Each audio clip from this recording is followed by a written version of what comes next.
पूजा, जिसकी अभी अभी शादी हुई है, अपनी आंखों में नई नवेली दुल्हन के 1000 ख्वाब सजाए अपने ससुराल की दहलीज पार करती है। लेकिन शादी की पहली ही रात उसके साथ कुछ ऐसा होता है जो उसकी रूह तक को हिला देता है। एक ऐसा खौफनाक सच जिसकी उसने अपनी बदतरीन सोच में भी उम्मीद नहीं की थी।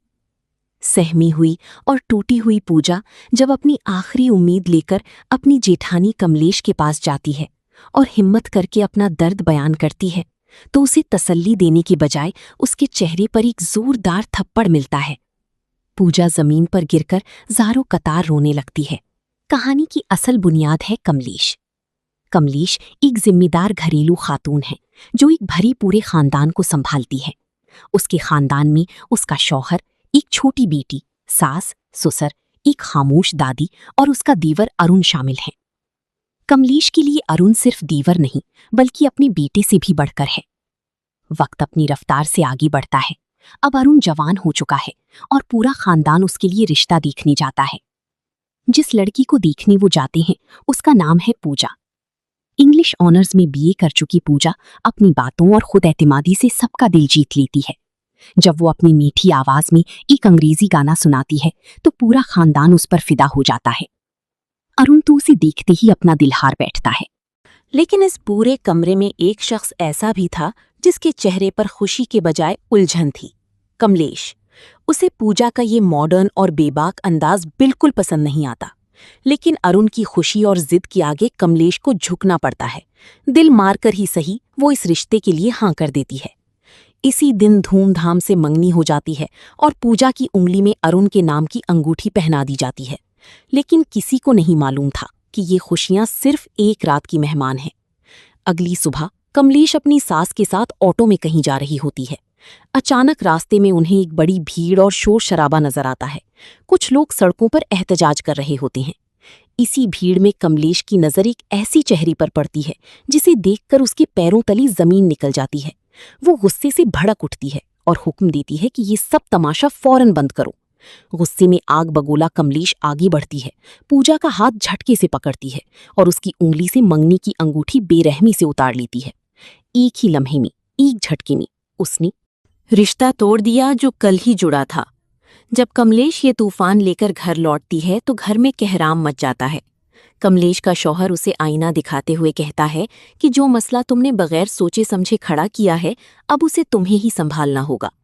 बेचारा अरुण भी बहुत मिन्नतें करता है, समझाने की कोशिश करता है कि पूजा की सोच गलत नहीं है। लेकिन कमलेश अपने गुरूर में अंधी हो चुकी थी।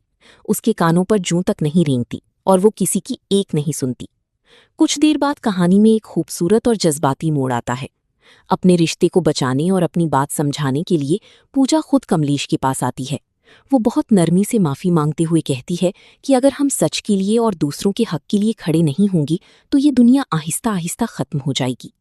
कमलेश, जो अगरचे पुरानी सोच की थी लेकिन दिल की साफ थी, पूजा की बातों की गहराई को महसूस कर लेती है। उसका दिल पसीज जाता है और वो मुस्कुराकर कहती है कि मुझे बातें ज़रा देर से समझ आती हैं, लेकिन जब एक बार समझ आ जाए तो मैं सच का साथ कभी नहीं छोड़ती। ये कहकर कमलेश पूरे मान के साथ वो अंगूठी वापस पूजा को दे देती है। आखिरकार शहनाइयां बजती हैं और अरुण और पूजा शादी के बंधन में बंध जाती हैं। लेकिन शादी की इस चमक दमक के पीछे एक परेशानी छिपी हुई थी। शादी वाले दिन पूजा की तबीयत बहुत खराब थी। तेज बुखार और जिस्म में दर्द की वजह से उसका बुरा हाल था। हत्ता कि फेरे के वक्त भी वो दवाइयों के सहारे बमुश्किल खुद को खड़ा रख पा रही थी। शादी की रस्में मुकम्मल होने की बाद आती है वो रात जिसे हर नई दुल्हन अपनी जिंदगी की सबसे खूबसूरत रात समझती है, सुहाग रात। अरुण कमरे में आता है और चंद रस्मी बातों की बात पूजा के करीब आने लगता है। पूजा, जो दर्द और बुखार से टूट रही थी, साफ लफ्जों में अरुण से कहती है कि मेरी तबीयत बहुत खराब है, मुझे तेज बुखार है और पूरा जिस्म दर्द से टूट रहा है। प्लीज आज हम कुछ भी ना करें। लेकिन अरुण पर जैसी हवस और शौहर होने के हुरूर का भूत सवार था। उसने पूजा की एक ना सुनी।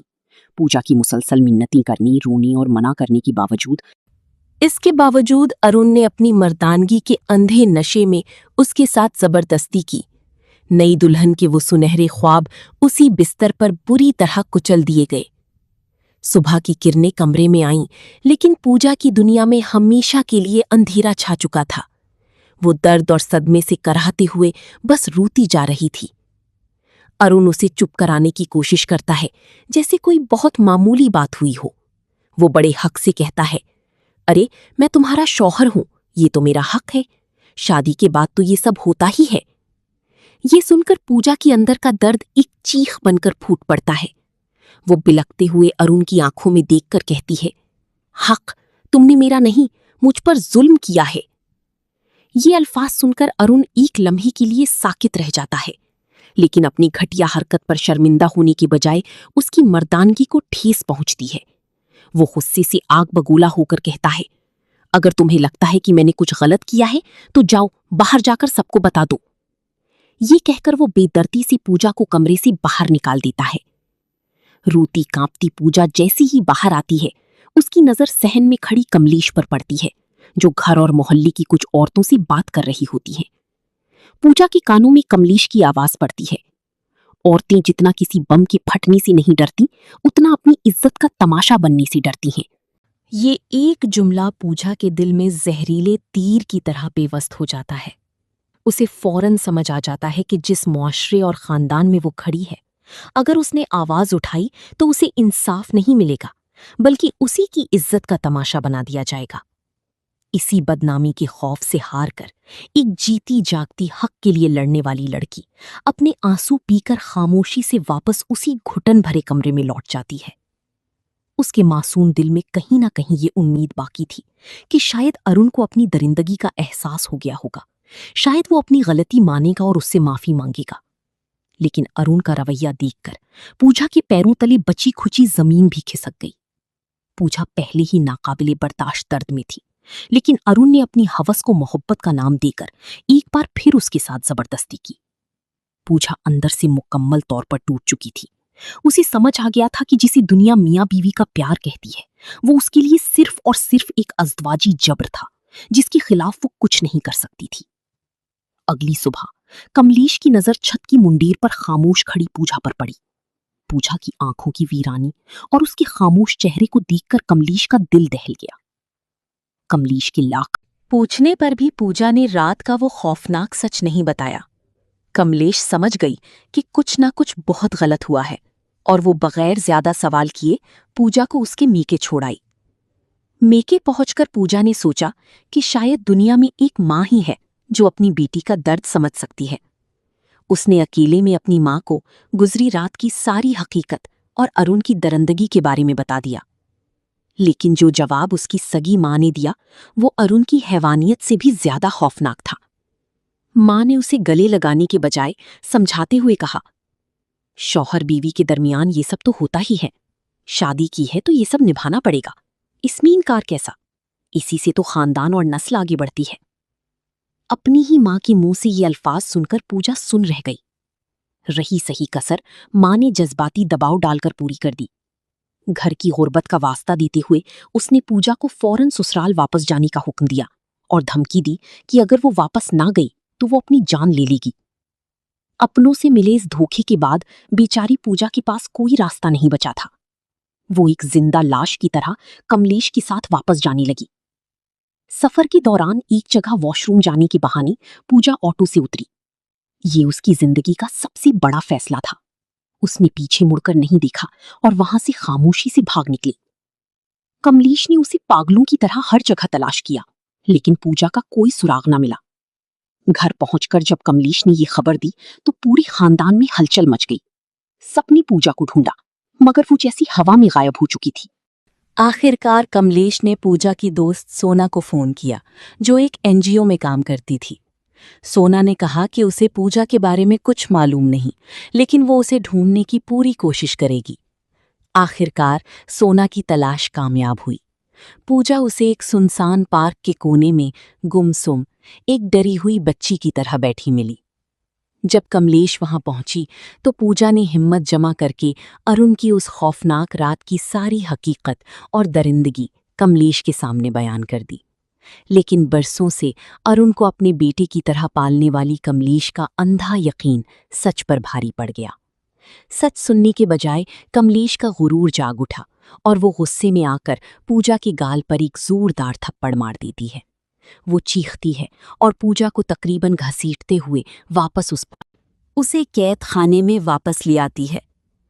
अगरचे कमलेश ने पूजा को थप्पड़ मारा था, लेकिन एक औरत होने के नाते उसके दिल में शक का एक बीज बोया जा चुका था।